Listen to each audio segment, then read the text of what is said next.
Moi, j'ai voulu regarder la réalité en face. C'est cela, oui. Je n'ai jamais eu de compte à l'étranger, ni maintenant, ni avant. Ta gueule! Je ne voulais pas qu'on prenne une photo de moi au petit matin, glauque. Je tiens à dire que c'est un mensonge. Les sbroufs, c'est vous! Du calme, camarade! La République, c'est la fermeté dans l'application de la loi. J'hallucine. Mais je sais pas pourquoi tu t'énerves. C'est que les affaires privées se traitent en privé. Je vais vous faire une confidence. Je me lève le matin et je me couche le soir. Tu fermes ta petite bouche, tu me parles de politique. Bonsoir à tous, bienvenue dans ce nouveau numéro de l'Hebdo Politique, émission spéciale consacrée à l'élection municipale partielle de Voisins-le-Bretonneux.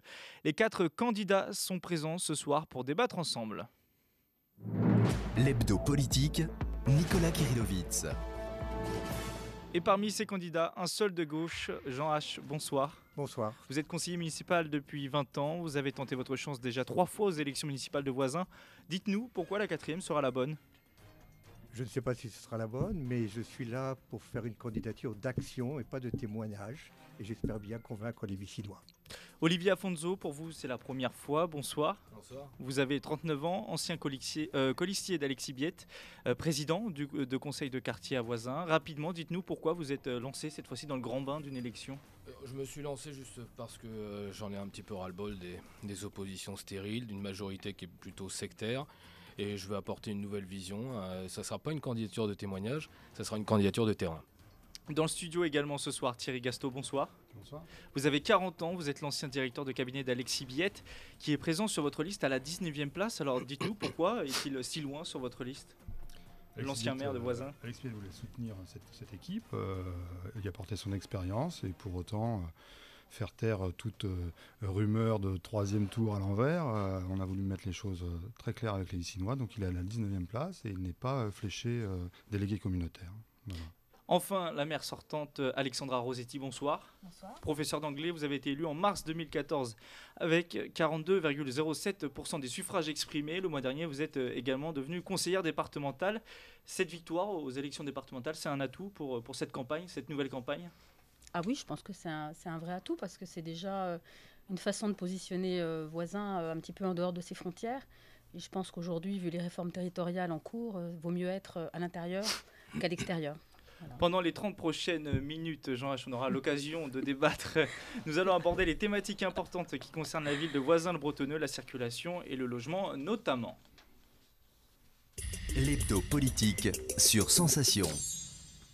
Mais avant de débattre sur vos programmes et ambitions pour la ville, petit point sur l'année passée et le rebondissement politico-judiciaire avec Franck David. Écoutez. Voisins-le-Bretonneux est l'une des 7 communes de la Casquie, la communauté d'agglomération de Saint-Quentin en Yvelines. Une ville où les habitants ont à cœur de préserver l'esprit village et familial de leur commune. Mais depuis les élections municipales de 2014, l'ambiance ressemblerait plutôt à ça.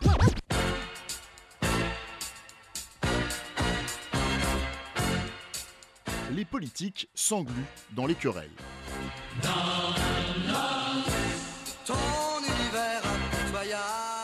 30 mars 2014, Alexandra Rosetti l'emporte face au maire sortant Alexis Biette, 15 voix les séparent.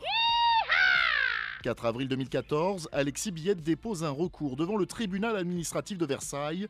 Il sera débouté en octobre. 12 novembre 2014, Alexis Biette dépose un recours devant le Conseil d'État. 25 février 2015, le Conseil d'État prononce l'annulation des élections municipales de mars 2014 à Voisins-le-Bretonneux. Conséquence, les électeurs retourneront aux urnes les 12 et 19 avril.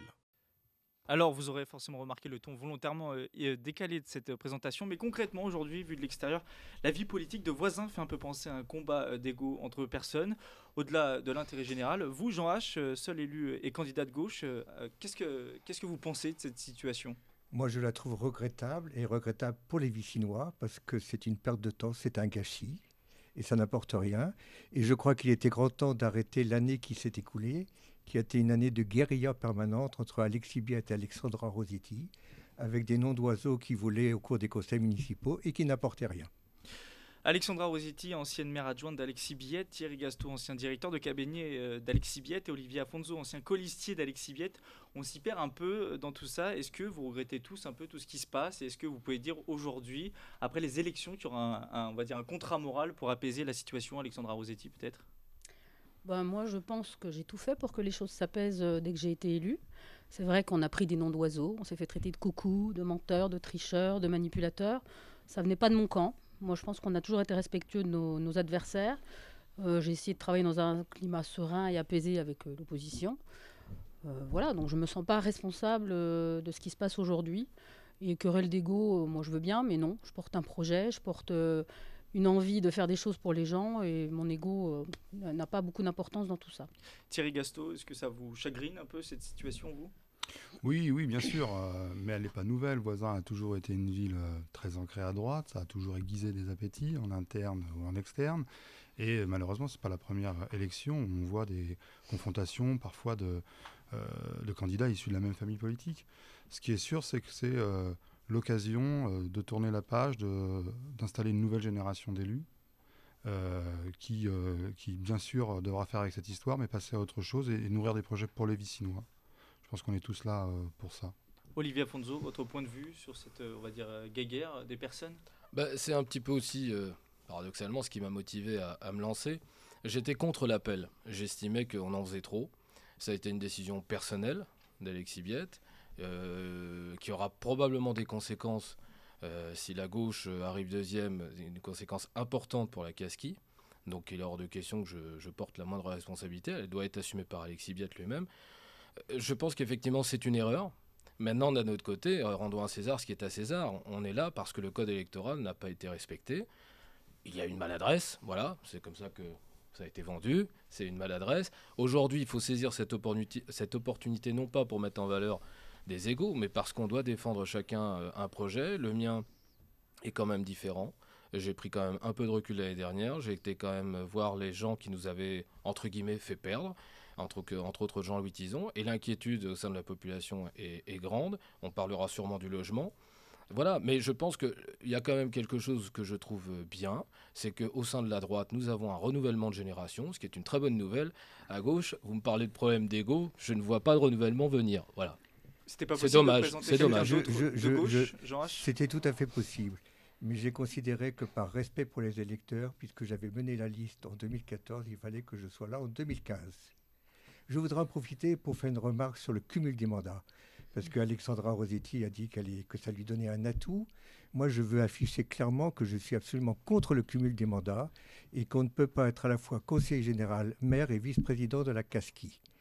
Ouais, il faut choisir. Parce que pour l'instant, elle n'est plus maire ni... D'accord, mais elle se présente comme candidate maire et donc je conseille aux Vicinois de ne pas les lire, bien évidemment. Alors, on va rentrer dans les dossiers et c'est ce qui risque d'intéresser... Ce serait dommage. On va essayer de se pencher sur les dossiers, c'est ce qui intéresse le plus les Vicinois finalement. On va parler urbanisme. Beaucoup de projets sont en cours à Voisins, le centre-village, la Grande Île ou le quartier de la Remise. C'est des dossiers que vous avez repris en main, Alexandra Rossetti, pendant un an. Est-ce que c'est des dossiers sur lesquels, si vous êtes réélu, vous voulez accélérer ou alors aller sur une autre voie en termes d'urbanisme? Alors j'ai repris beaucoup de choses et j'ai arrêté beaucoup de choses. J'ai trouvé quand même des choses dont je n'avais même pas la moindre idée quand je suis arrivée. Donc j'ai arrêté parce que, à mon sens, c'était une course à la loi SRU qui n'avait pas de sens. Alors, la loi SRU qui impose 20% en 2020 et 25% en 2025. En 2025, donc on en est loin. Alors ceci dit, c'est une obligation. On est à 16% actuellement. On est à 16% quand tous les bâtiments seront livrés.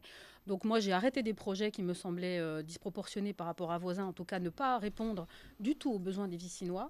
Et ce que je souhaite, moi, c'est que si on doit construire des choses, et c'est le cas, il faut que ça réponde d'abord aux besoins des Vicinois. Donc ce n'est pas la peine de faire ce qu'on appelle des logements spécifiques, c'est-à-dire de concentrer en un même lieu des tas de logements, comme c'était le cas prévu à plein d'endroits. J'ai tout ce qu'il faut pour le prouver, il n'y a pas de souci. Je pense qu'il faut faire les choses de façon raisonnable, raisonnée, et s'inscrire dans la durée, dans le temps. Il n'y a pas d'urgence, il n'y a pas besoin de faire des choses dans l'urgence. Pour l'instant, on respecte nos obligations triennales, donc on a le temps de dérouler, je dirais, un programme. Par contre, dire qu'on ne va absolument rien faire, bon, je veux bien, mais ce n'est pas possible, parce qu'il y a quand même un préfet au-dessus du maire, et ce préfet, il reprend le droit de préemption si on ne respecte pas nos obligations. Donc, on peut dire tout ce qu'on veut, mais il y a plein d'exemples de villes qui ont perdu leur droit de préemption et qui, ma foi, ont été obligées de subir des constructions dont ils ne voulaient pas. Thierry Gasto, vous dites sur votre site de campagne, votre programme, il faut que l'urbanisme réponde aux besoins des Vicinois. Ce n'est pas le cas aujourd'hui avec les projets qui sont lancés dans la ville ? Non, mais je suis assez étonné de ce qui vient d'être dit, parce qu'on parle de logement spécifique, mais il me semble, on y reviendra sûrement qu'à la Grande Île, il y a quand même une grosse proportion de logements spécifiques qui est prévue, qui inquiète d'ailleurs les riverains. L'aménagement, la construction de logements, ça prend du temps. Si Voisin arrive à respecter ses obligations SRU aujourd'hui, c'est grâce à des opérations lancées il y a un bon nombre d'années. Donc il ne faut pas non plus trop ralentir, il faut maintenir les projets qui étaient en cours. Notamment, il y avait un projet sur la Manivelle, dont on n'entend plus parler, qui est visiblement à l'arrêt. Par contre, il y a d'autres projets qui se densifient, comme à la Remise. Et là, ça me semble aussi un choix particulier de rajouter des logements supplémentaires encore à la Remise. Alors la Manivelle, c'était un terrain qui est actuellement en stand-by, si je ne dis pas de bêtises, et qui va être relancé du coup ? Non, il n'est pas en stand-by, il est prêt. Je devais le présenter aux riverains, mais l'annulation des élections a fait que j'étais obligée d'arrêter, mais il est prêt. Il est fini, il est finalisé. Donc je devais le présenter aux riverains, comme je fais à chaque fois. Sur la Remise, juste préciser à M. Gasto que je n'ai pas densifié, je fais exactement le même nombre de logements que M. Biette avait prévu. Sauf que moi, je ne l'habille pas. Jean H, sur le développement urbain. Pas de logements supplémentaires à la Remise. Jean H, sur le mais je vous donne les chiffres quand vous voulez. Voisin est une ville qui vieillit. Il y a de moins en moins de population, il y a de moins en moins de jeunes, de moins en moins d'enfants. Il faut absolument que le Voisin construise des logements. De ce côté-là, il n'y a pas de problème.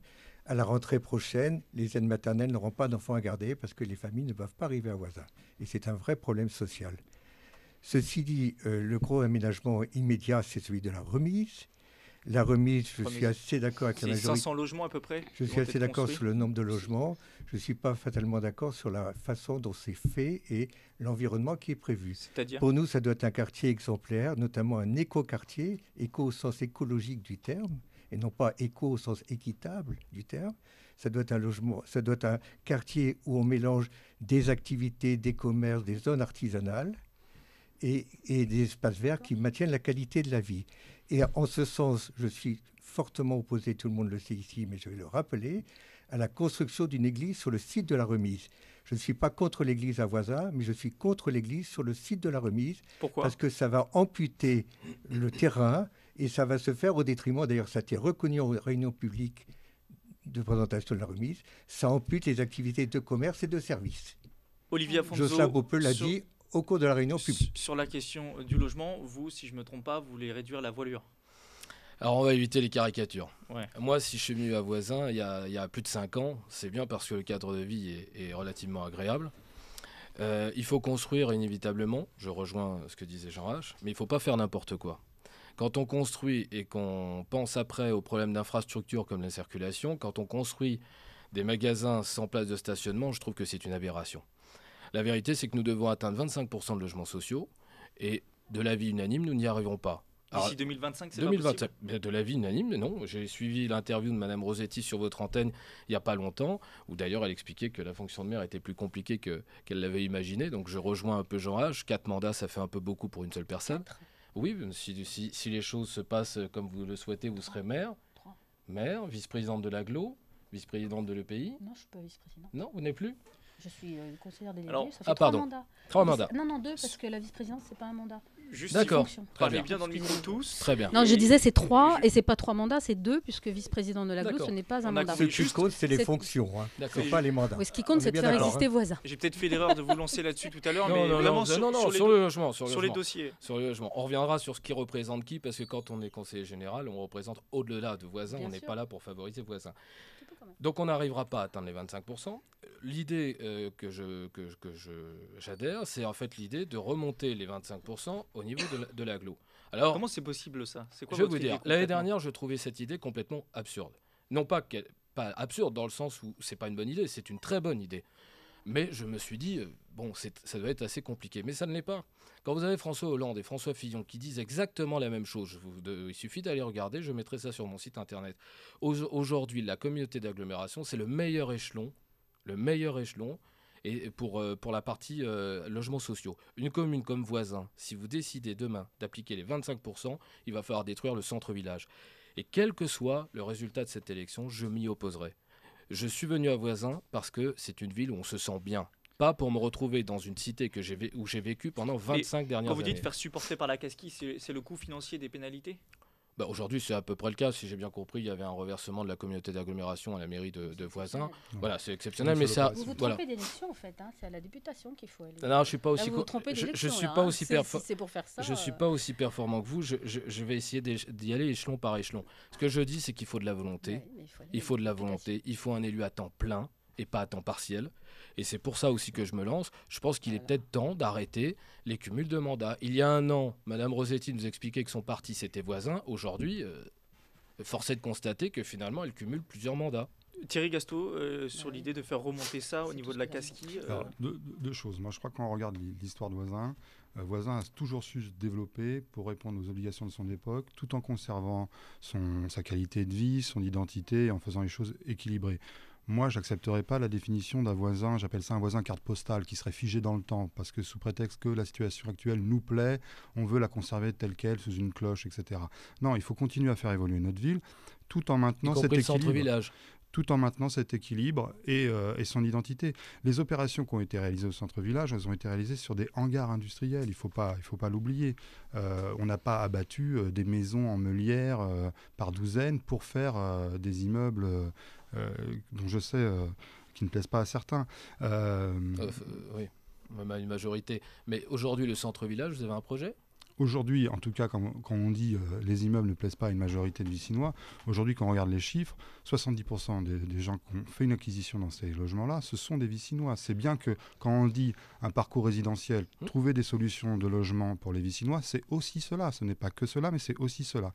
Ce sont des personnes âgées, ou veufs ou veuves, qui veulent libérer leur grande maison, prendre un appartement. Ce sont des jeunes couples qui veulent s'installer. Monsieur H disait, effectivement, c'est difficile pour les jeunes couples, mais l'opération reste possible. Et c'est ça qu'il faut prévoir, c'est aller et venue de population. Alexandra Rossetti, sur ce que vous avez entendu sur le logement, peut-être que vous voulez répondre. Vous avez oui, j'ai plusieurs choses. En retard au niveau du temps de parole. Oui, densification, première chose. Quand on me dit à la remise 500 logements, quelle horreur, nous sommes sur 10 hectares. Là, l'opération dont on parle au centre-ville, on est sur 1 hectare, 164 logements. Donc en termes de densification, je pense que ça ne va pas être trop difficile à aménager des espaces verts à la remise. J'habite à Voisins, comme tout le monde, j'aime ma ville et je n'ai pas du tout envie que ça se transforme effectivement de bétonner, comme on dit, enfin tout ce qu'on peut me prêter comme mauvaise intention. Donc déjà sur la remise, je crois que les gens ont compris qu'il y avait nécessité de toute façon de construire. Le nombre de logements était le même que celui prévu par M. Biette, puisque c'était...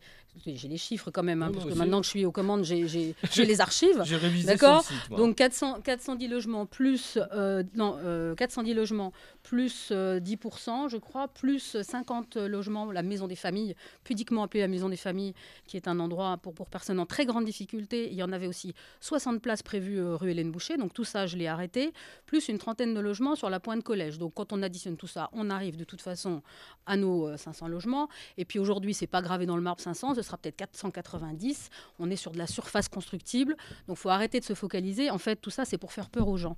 Je voulais aussi revenir aussi sur la... Oui, c'est tout ce que j'entends en ce moment, c'est juste pour faire peur à tout le monde. Maintenant, c'est Jean... 36%, et je l'ai expliqué. Afonso, je voudrais juste terminer là-dessus. Terminer, après Jean H, voilà, parce que c'est lui qui est en juste, retard maintenant au niveau voilà, du temps de parole. juste sur la Grande Île, effectivement, la prévision d'une résidence jeunes actifs et pas d'un foyer Sonacotra qui n'existe plus de toute façon depuis 20 ans et qui répond à un vrai besoin des jeunes qui veulent quitter chez papa-maman pour démarrer dans la vie et enfin pouvoir s'installer. Enfin, en tout cas, moi j'en ai une. S'ils pouvaient y aller, ça serait pas mal. Voilà. Jean H. Moi, je voudrais effectivement dire que je pense qu'il y a unanimité pour dire qu'il faut construire à Voisins, qu'on a besoin de faire un véritable parcours résidentiel depuis les jeunes ménages qui s'installent jusqu'aux personnes en voie de recomposition ou de décomposition jusqu'aux personnes âgées. Il faut ce vrai parcours résidentiel. Mais par contre, je ne comprendrai pas que l'on veuille que ce que Voisins ne fait pas, ce soit les autres communes de l'agglomération qui le fassent. Il faut une solidarité intercommunale. Il n'est pas question de repasser le bébé aux autres communes. Il faut un consensus au niveau de l'agglomération. Et j'espère que le plan local d'urbanisme intercommunal permettra de régler cette question. Pour le moment, je suis plutôt déçu de la façon dont ça se passe. Justement, j'ai pas eu le temps de finir. Si on peut, j'ai pas eu le temps d'aller au bout. Vraiment rapidement, après on passe à un autre sujet. Sur 100 logements sociaux, 15 sont attribués par la mairie. Le reste et dispatchés entre autres par la Et préfecture. alors, quel est le problème? Non, je dis simplement que nous n'avons pas la maîtrise sur les logements sociaux. Quand on m'explique qu'on construit pour les Vicinois, en termes de logements sociaux... Je n'ai pas dit non, ça. Je n'ai pas dit ça, Je Jean. n'ai pas dit ça. J'ai pas dit dit ça. que nous avions besoin de logements. Oui, ça, je suis complètement d'accord. On avait besoin d'assurer une mixité Tout à sociale fait. Ouais. et qu'il ne fallait pas donner le bébé aux communes voisines. Tout à fait. Alors on va passer justement à la question de la communauté d'agglomération de Saint-Quentin-en-Yvelines. Jean H, c'est une question qui vous tient à cœur. Vous voulez plus de coopération avec la Casquie, c'est-à-dire, tout simplement, qu'est-ce que ça veut dire, plus de coopération avec la Alors, Casquie? je veux d'abord faire une première remarque. C'est que je regrette que les délégués de voisins à la Casquie soient inopérants ou soient à la traîne des autres communes. Je le regrette, je l'ai déjà dit, je l'ai déjà écrit. Il y a 4 sièges aujourd'hui à la Casquie Je pour considère voisins. que les délégués de voisins n'ont pas fait le travail pour lequel ils avaient été élus. Concrètement, je pense que le PLU n'a pas avancé. Ah bon? Très sérieusement. Bah, je suis allé, comme tous les élus, à la réunion du PLUI et j'étais très déçu de la prestation d'Alexandra Rositi, pour être très clair. Voilà. Premier point. Deuxième point, nous avons toujours défendu la mutualisation. C'est vrai qu'elle est obligatoire et que la Casquie a fait un effort. Je considère qu'il n'est pas suffisant et que nous avons besoin d'une volonté beaucoup plus forte. Et puis, troisième point, je trouve que la Casquie regarde trop vers le passé, pas assez vers l'avenir. Vous voyez ? Et notamment dans le cas de l'élargissement. Alors, je sais bien que l'élargissement, ce n'est pas simple, mais je considère qu'on a trop vite abandonné l'idée de faire un pôle d'innovation avec le plateau de Saclay, alors que je considère que c'est ça l'avenir de Voisins et que le bassin de ville est une vision vers le passé. Thierry Gasto, votre vision sur la relation voisin-Casquie? Alors, deux secondes, moi je voudrais revenir sur la notion de logement aidé quand même, parce que moi je parle de logement aidé et pas de logements sociaux. Lorsqu'on regarde les profils des familles qui ont été accueillies dans les nouvelles opérations en cœur de ville, on s'aperçoit aussi qu'il y a du 1% patronal et qu'effectivement la part des logements qui est attribuée par la préfecture ou l'agglomération, c'est aussi sur des familles qui habitent le bassin Saint-Quentin et qui ont besoin d'habiter plus proche de leurs occupations professionnelles. Il ne faut pas se faire peur comme ça. Moi, je suis un grand défenseur de l'agglo sur le bassin de vie, pour y mettre plus de cohérence, pour développer les transports en commun, pour développer l'infrastructure routière, parce que le bassin de vie, il est là. Les gens vivent et travaillent sur Plaisir, Montigny, Voisins. L'idée de nous marier de force avec le plateau de Saclay, ça n'avait qu'un seul but pour l'État, c'était de faire supporter à notre bassin économique le financement de ce plateau de Saclay. Parce qu'aujourd'hui, l'État n'a plus les moyens de le faire et il voulait le faire à notre agglomération. Donc je pense que l'agglomération doit être tournée certes vers l'avenir, mais aussi vers ses habitants et répondre à leurs besoins prioritaires du quotidien. Et le périmètre actuel et prochain, au 1er janvier prochain, me va très bien. On va passer à Olivier Afonso. Alors, vraiment très rapide. Je voudrais parce qu'après, niveau des temps de parole. Il faudrait que Thierry Gasto révise ses statistiques. Les gens de Saint-Quentin vont très peu travailler à Plaisir, vont beaucoup plutôt travailler vers Saclay. Olivier Afonso, sur la relation Casquie-Voisin, j'ai consulté votre site internet, pas grand-chose là-dessus. Non, parce que pour une raison qui est simple. D'abord, j'ai pas eu cette année, peut-être une fois, et rendons à César à nouveau ce qui est à César, grâce à Jean H, on a eu un compte-rendu d'activité à la communauté d'agglomération. On ne sait même pas ce que font nos élus qui sont là-bas, ni d'ailleurs l'élu de l'opposition. Je ne sais pas ce qu'il a fait. On a eu qui était Alexis Biette. Hein. Qui était Alexis Biette. Non mais attendez, aucun problème à reconnaître les choses. Aujourd'hui, j'ai une communauté d'agglomération qui s'élargit. L'élargissement me va très bien. Ce qui m'inquiète, c'est la place de Voisins, bien évidemment, dans cet élargissement. C'est bien pour ça que je dis qu'il faut un élu à temps plein, un délégué à temps plein à la Casquie, pour travailler sur les sujets de l'aménagement du territoire. C'est, je crois, une sacrée délégation. Si on n'a personne à temps plein et qu'on a quelqu'un à temps partiel, j'ai bien peur que la place de Voisins au niveau de l'agglo... Alors, la délégation de l'aménagement du territoire, c'était votre délégation à vous, avant l'annulation de la candidature. Parce qu'il faut que j'explique à ces messieurs quand même que l'indemnité de maire ne suffit pas non plus à faire vivre une famille. Il ne faut pas non plus raconter n'importe quoi. Dites-nous Monsieur combien vous touchez en tant que maire d'ailleurs. 2400 brut. C'est-à-dire, ça doit revenir à peu près à 1600 net. Donc moi, je veux bien, j'ai 1600 net. Ah bah, je vous donne ma fille. On va pas jouer au juste prix. Je vous donne ma fiche de paie comme vous voulez, là, je peux pas. Non, mais il y a des deux chiffres qu'il faut, c'est pas lequel. C'est pas le juste prix. Alors, allez-y, Alexandra Rossetti. Voilà, je suis honnête. Sur la relation... Attention, c'est public, non, il n'y a pas de souci avec ça. Sur la relation c'est juste pour expliquer que même M. Biette travaillait à 80%. Enfin, je veux dire, il y a un moment, il faut arrêter de... Bon, là, moi, de toute façon, je vais arrêter mon travail. Ça, c'est évident, je ne peux pas continuer à travailler. Je m'étais mis d'anglais au lycée, c'est voilà, ça. Je m'étais mise à temps partiel. Donc là, évidemment, je vais complètement arrêter. Donc ne vous inquiétez pas, je donnerai tout le temps nécessaire, que ce soit à l'agglo, à la ville ou au département. Je suis une femme très organisée, je suis une femme très active et ça ne me fait pas peur. Voilà. Que les élections aient lieu quand même. Jean-H, Je dis ce que je rapidement. ferai. Non, non. Jean-H, très, Du très coup, j'ai rapidement. pas pu quand même finir sur Alors, l'agglo allez-y, quand même parce que vous je veux bien avoir finissez. déçu Monsieur Après- H. Bon, je sais pas pourquoi, mais Vous finissez. j'aurais aimé le savoir précisément. Mais le PLUI, c'était mon dossier. J'étais en train de travailler dessus. On a organisé une concertation dessus. Donc, j'ai été obligée de m'arrêter. Elle est en train de continuer. Le travail continue. Ça veut dire que quand on revient, il va falloir accélérer le mouvement et que la concertation, du coup, elle va être beaucoup plus tronquée parce que tout le temps que je voulais prendre à Voisin justement pour aller dans les différents quartiers pour faire le point sur l'évolution du PLUI, il va être beaucoup plus réduit. Voilà. C'est tout. Alors, Simplement- on va Mais je- devoir. simplement Je pense un pas petit qu'on mot. puisse me reprocher de ne pas avoir travaillé. Un petit mot simplement pour dire que attendez, On comprend plus rien et on doit faire une pause puisque les temps de parole sont équilibrés. Si vous parlez maintenant, vous pourrez moins parler dans la seconde partie. quand même rajouter quelque chose. Alors sur la vraiment casquille. très rapidement, vous avez 10 secondes. Sur la casquille, il y a la compétence culturelle. Et aujourd'hui, je suis très inquiet sur l'évolution de la culture vue par la casquille telle qu'elle est gérée. Et je trouve que c'est un vrai problème pour l'ensemble des On fait maintenant Chinois une et pause. des Cinquantinois. On fait maintenant une pause et on se retrouve dans quelques instants. De retour dans l'hebdo politique en compagnie des candidats à l'élection municipale de Voisin-le-Bretonneux qui se tiendra les 12 et 19 avril. Alexandra Rosetti, candidate pour la liste Vivre Voisin, Thierry Gasto pour Voisin ma ville, Olivia Fonzo pour la liste Tous rassemblés pour Voisin, excusez-moi, Ça va venir. et enfin Jean H pour Voisin avec vous. On va aborder un autre sujet important Je l'ai à pris. Voisin, Sur le le PLUI, Bretonneux. quand même. Alors allez-y, vraiment rapidement. J'y tiens parce que je veux pas non plus sans arrêt paraître pour l'oiseau de mauvaise augure. Je voudrais quand même remercier Alexandra Rossetti puisque les conseils de quartier ont été intégrés à cette discussion sur le PLUI. Et c'était très intéressant et c'était peut-être quelque chose à développer. Il faudrait peut-être que les conseils de quartier participent un peu Alors, plus à la ville de la casquille. On Voilà. va parler d'un autre sujet maintenant, la circulation, très difficile à Voisin-le-Bretonneux. Je vais commencer par donner la parole à Thierry Gasto. Alors on le sait, je viens de le dire, la ville connaît des problèmes de circulation aux heures de pointe principalement. Elle est coincée entre la vallée de Chevreuse, le reste de Saint-Quentin en Yvelines et d'autres agglomérations.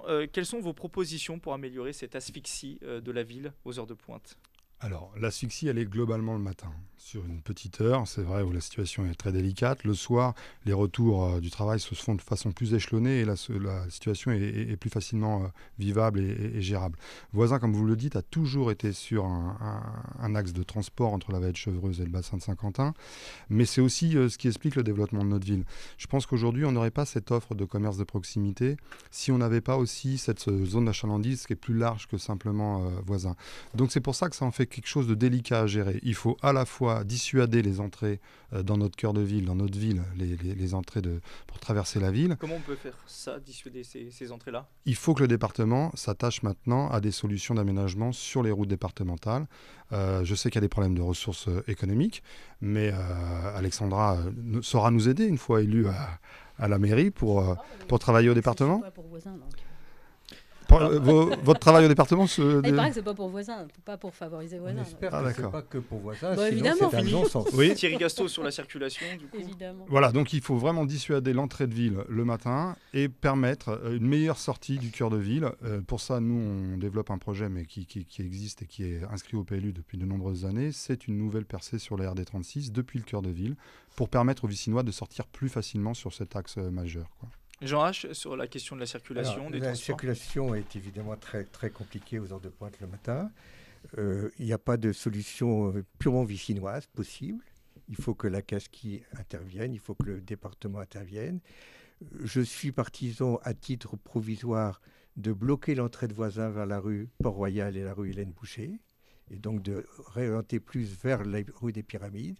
Mais je sais que ce n'est que provisoire, en attendant des aménagements beaucoup plus en amont, mais qui vont prendre 5, 10, 15 ans. Olivier Afonso, vous aussi, vous comptez sur la casquille, je crois, pour régler les problèmes. Oui, disons qu'il y a plusieurs niveaux.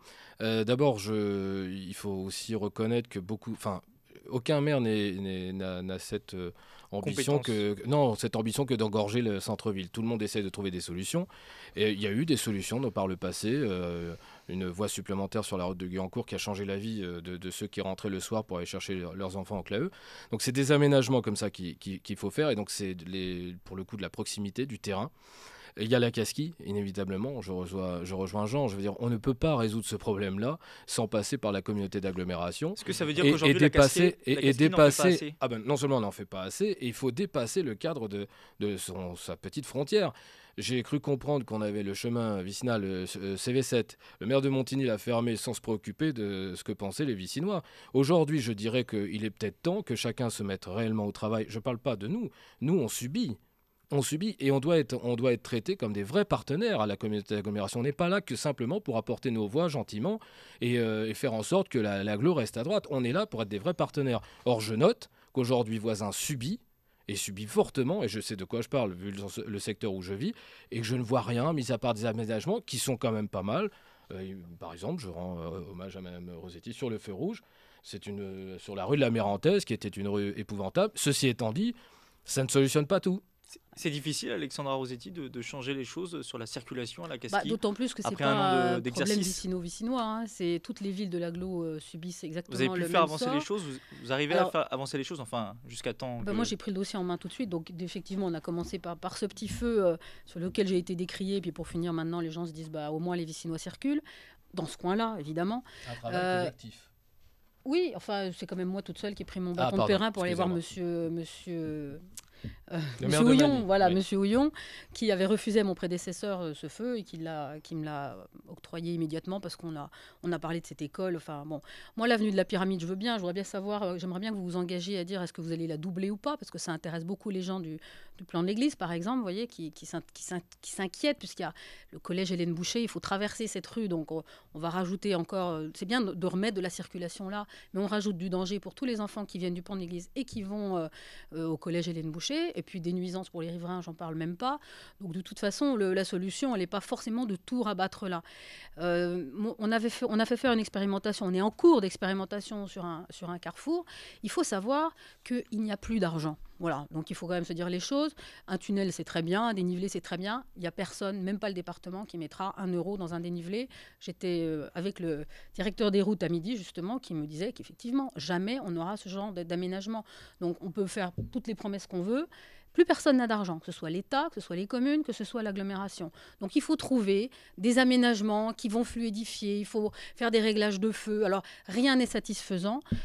Toutes les communes de l'agglo sont dans la même position, c'est-à-dire qu'on nous demande de construire et derrière on ne nous donne pas les moyens pour aménager. Donc moi j'ai toujours dit par exemple que sur la remise, il fallait absolument s'attaquer à ce problème du carrefour avant même de sortir les logements parce que de toute façon on va engorger encore plus la circulation. Donc on est tous d'accord là-dessus, je pense. Maintenant, vous dire aujourd'hui, il y a une solution miracle, il y a qu'à faut qu'ils vont payer, non. Il faut que tout le monde se mette autour de la table, trouve des solutions intelligentes, mais il ne faut pas se faire d'illusions. On sait très bien que l'État donne de moins en moins d'argent. Ouais. Là, le conseil départemental va encore perdre 120 millions d'euros l'année prochaine. Enfin, où est-ce qu'on trouve l'argent pour faire toutes ces infrastructures? Vous voyez, c'est aussi pour ça que je me suis porté candidat, parce qu'il y a quand même quelque chose je tombe des nues d'entendre... Il y a 1 an, vous étiez en train de promettre dans votre tract la voie de contournement par le sud. Vous m'expliquiez... mais j'ai pas abandonné. Je sais pas, vous êtes en train de dire qu'il n'y a plus d'argent, on ne fera plus rien. Oui, mais ça c'est pour dans 20 ans, ça prend du temps. D'accord, pardon. Mais il faut y aller doucement, par étapes. Donc vous serez candidate à 3 mandats. J'ai dit que je voulais travailler dessus. Et j'ai déjà interpellé le président Bédier dessus, à peine élu maire. Et M. Vandeval est d'accord?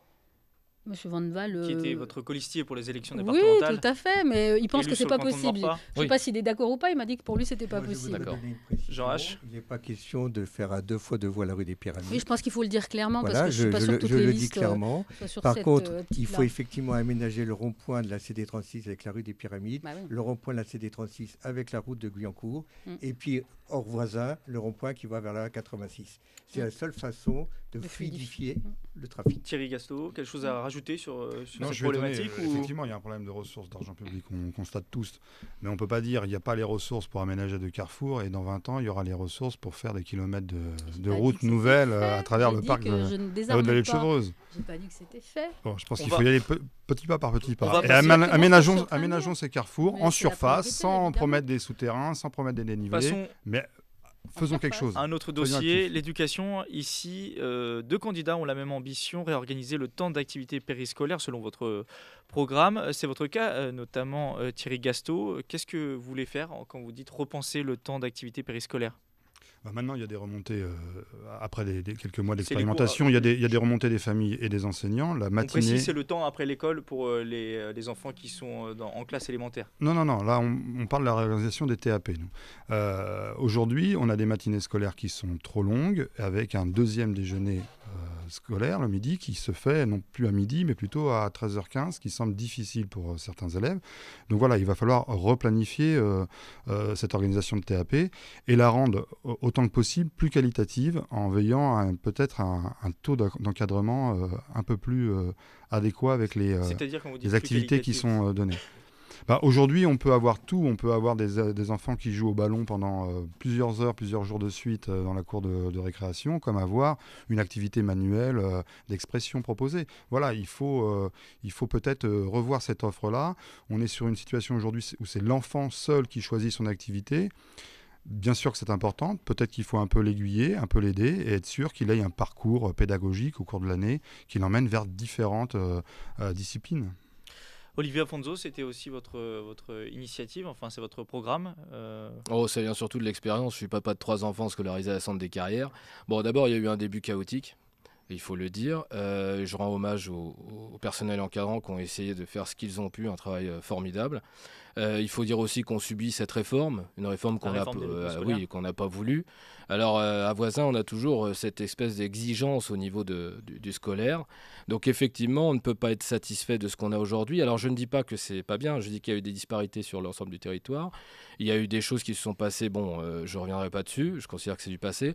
On est pour une amélioration, on n'est pas sur une remise à plat. Je pense aussi qu'on paye une promesse, pardonnez-moi, je sais que c'est, mais une promesse d'un financement intégré dans le budget, donc gratuit pour la population, mais en fait c'est payé au niveau de nos impôts. D'ailleurs, M. H s'est félicité sur Facebook là-dessus. Qu'est-ce que vous proposez, vous À nous, on propose d'abord une remise à plat. Il faut un vrai projet pédagogique avec les parents. Je pense qu'il faut des actions, il faut des TAP où les enfants puissent, à un moment donné, d'une manière trimestrielle, semestrielle, démontrer aux parents un peu ce qu'ils ont pu faire pour que les parents se sentent intégrés. TAP, temps d'activité périscolaire, oui, pour ceux les auditeurs qui ne le savent pas. Tout à fait. Donc il faut associer les parents, il faut un retour d'expérience, et je pense que c'est un sujet sans fin, c'est-à-dire que je pense que chaque année, il faudra faire un retour d'expérience, et il faudra faire évoluer les TAP. Et je répète, notre ville a toujours eu cette exigence au niveau du scolaire et de la petite enfance, et il faut que ça reste comme ça, surtout que c'est un sujet de consensus qui fait consensus pour tout le monde, quoi. Jean H, là-dessus, vous aussi, vous partagez ce point de vue? Là-dessus, effectivement, on va avoir 1 an d'exercice des activités périscolaires, donc on va faire le point et le bilan de tout ça. Ça peut toujours s'améliorer. Nous, ce que l'on souhaite, c'est que cette amélioration, cette évolution se fasse en liaison avec les projets des écoles et avec les professionnels de l'éducation et de l'enseignement, et non pas indépendamment d'eux, qu'en plus les activités soient animées par des professionnels et non pas par des amateurs. C'est le premier point. Deuxième point, nous considérons que parmi nos priorités, il y a l'éducation et la jeunesse, et dans ce cadre-là, nous considérons que la commune doit être solidaire de tout ça, et donc nous continuerons à faire en sorte que ces activités soient gratuites pour les familles. Alexandra Rosetti, est-ce que vous êtes d'accord? Moi, j'ai un peu d'expérience maintenant, donc je vais être un peu plus pragmatique. Alors déjà, professionnel, amateur, moi je veux bien. Pour moi, les animateurs ne sont pas des amateurs. Les animateurs, c'est leur métier. Ils sont professionnels parce qu'ils sont formés à ça. Et là, c'est aussi l'enseignante qui parle. Je trouve ça... Non, mais ce que j'entends... Non. Alors le problème ce qu'il faut quand même savoir, c'est que si vous dépassez 20% d'intervenants extérieurs, vous perdez les aides de l'État. C'est quand même pas négligeable quand on sait que ça nous coûte 350 000 € par an. Et je voudrais aussi signaler que les impôts n'ont pas été augmentés pour financer cette gratuité, puisque les économies qu'on a pu faire sur la masse salariale en 1 an nous permettent d'absorber le coût de la masse salariale supplémentaire de ces TAP. Donc on a fait des efforts de gestion qui fait qu'aujourd'hui on peut rendre ça aux Vicinois en le rendant gratuit. Avec une baisse des investissements de 40%. Ça n'a rien à voir, là, on parle du fonctionnement. C'est pas du tout le même domaine. Donc l'argent, vous ne l'avez pas d'un côté? Non, j'ai fait des économies sur la masse salariale. J'ai fait 250 000 € sur une année d'économie de masse salariale. Si on met tous les postes supprimés sur 1 an, ça représente 250 000 €. Donc ça permet de financer, ça fait un peu une opération blanche par contre, de financer le personnel pour ces TAP. Je voudrais juste dire par rapport au taux d'encadrement, il ne faut pas se faire de nœuds au cerveau. Toutes les autres villes cherchent des encadrants de qualité. Donc faire des petits groupes groupe de 4 ou 5 gamins ou même 10 enfants, c'est pas possible parce que vous ne trouverez pas suffisamment d'animateurs pour ça. Ou alors, il faudra prendre effectivement des animateurs dont personne ne veut. Donc voilà, c'est pas le choix qu'on a fait. Le retour que j'ai des parents, pour l'instant, moi, ils viennent me voir et me disent, écoutez, c'est très bien, on ne veut pas, nous, ce qu'on veut surtout pas, c'est des cours particuliers. Voilà ce que les parents me disent. Ça leur fait très peur, ces histoires de TAP d'excellence et compagnie. Ils disent surtout rester comme... moi, c'est les gens qui sont venus me voir quand je tractais pour le département, voyez-vous. Donc du coup, voilà, moi, ça me fait plaisir. Les enfants, apparemment, s'éclatent. Ce sont des activités de découverte. Voilà, il faut pas. Le ballon, c'est une et activité alors, est-ce que les enfants sont obligatoirement en permanence dans la pédagogie, l'activité, non, ils ont le droit de rêver, ils ont le droit de s'amuser, les enfants. En termes de temps de parole, on va donner la parole à Thierry Gasto. Vous êtes un peu en retard sur cette question-là. Personne n'a promis des groupes avec un animateur pour 10 enfants. Mais déjà, si on revenait déjà à 1 pour 14, ce serait pas mal, il me semble. C'est ce qu'on a, c'est les taux de la loi que nous appliquons. Non, il y a une fourchette hausse et basse prévue par la loi, et vous êtes actuellement dans la fourchette hausse. Voilà, c'est tout. Oui. Est-ce que les enfants sont en danger, au fait? C'était la question. Il y a eu des cas, et moi je pense qu'ils méritent un meilleur... dans la cour parce qu'ils ont couru. Je pense qu'ils méritent un meilleur encadrement. Ils ne jamais chez eux, en fait. On peut développer une idée, peut-être? Allez-y, terminez. On peut pas. Après, ça sera la conclusion. Donc moi je pense qu'il faut un meilleur encadrement. Personne n'a promis des choses, des groupes, des cours particuliers, etc. Non, je suis désolé. Le TAP est possible différemment. Et moi je pense qu'on peut réserver une plus grande part à l'apprentissage. Bien sûr que les enfants ont le droit de s'amuser et de rêver, personne ne leur interdit. Il y a des récréations pour ça, il y a du temps libre pour ça. Mais la réforme du temps scolaire, elle n'a pas été faite que pour mettre des enfants dans les cours de récréation. Je ne pense pas. Il nous reste 2 minutes avant la fin de cette émission. Chacun à votre tour, vous allez prendre la parole 30 secondes pour conclure de la façon dont vous le souhaitez ce débat. On commence avec Jean H. Allez-y, 30 secondes, vous dites. Alors, 30 secondes. Ce qui vous semble bon. Voisin est une ville qui a beaucoup d'atouts. Ces atouts aujourd'hui sont mal valorisés. Nous voulons les valoriser en donnant un nouvel élan à Voisin. Et clairement, si les Vicinois me font confiance, je serai le maire de tous et tous les conseillers municipaux seront mis à la même enseigne. Il n'y aura pas de majorité ni d'opposition. Et si je suis dans l'opposition, ce sera une opposition très constructive. Voilà. Olivier Afonso. On est tout à fait d'accord. C'est relativement simple. On n'a pas le choix que d'être assemblés pour les prochaines années. Les enjeux sont importants, les défis sont majeurs. Je souhaite une opposition beaucoup plus constructive, respectueuse aussi, une majorité un peu moins sectaire, un peu moins sûre d'elle. Donc effectivement, il y a un gros travail de démocratie locale. C'est pas que des mots, la démocratie locale, ça doit être un fait. Et je souhaite profondément un renouvellement aussi de la classe politique locale. Je pense qu'il y a un problème de génération aussi. Donc je compte sur les Vicinois pour donner non pas un nouvel élan, mais un nouveau dynamisme, oui. Alexandra Rosetti, 30 secondes pour conclure. Eh bien, moi, je suis très fière du bilan que je porte depuis 1 an. Toute mon équipe repart au grand complet. Et puis, c'était une équipe nouvelle, donc il y avait déjà eu du renouvellement l'année dernière. Voilà, on est tous au travail, on est prêts à reprendre le travail, on a plein de projets en tête. Et j'espère que ce sont de bonnes raisons pour les Vicinois de garder le cap. Thierry Gasto, enfin. Effectivement, Voisin est une ville qui a plein d'atouts, mais c'est aussi une ville qui a été réussie par l'investissement d'hommes et de femmes qui se sont donnés à cette tâche-là. Ça ne s'est pas fait par hasard. Moi, j'ai l'ambition de m'inscrire dans cette tradition, dans cette histoire, pour continuer à faire évoluer Voisin, en respectant son identité, pour répondre aux besoins des habitants, tout en évoluant avec son temps. L'hebdo politique, Nicolas Kirillovitz. C'est la fin de cet hebdo politique consacré à l'élection municipale de Voisins-le-Bretonneux qui se tiendra les 12 et 19 avril. Je rappelle le nom des 4 candidats en lice. Alexandra Rosetti pour la liste Vivre Voisins, Thierry Gasto pour Voisins ma ville, Olivier Afonso pour la liste Tous rassemblés pour Voisins. Vous êtes tous les 3 politiquement classés à droite. Et enfin Jean H pour Voisins avec vous pour l'ensemble des partis de gauche. Merci à vous 4. Vous pouvez retrouver cette émission en podcast audio et vidéo sur radiosensation.fr. Bonne fin de soirée à tous sur Sensation et bonne semaine à tous. Merci. Merci.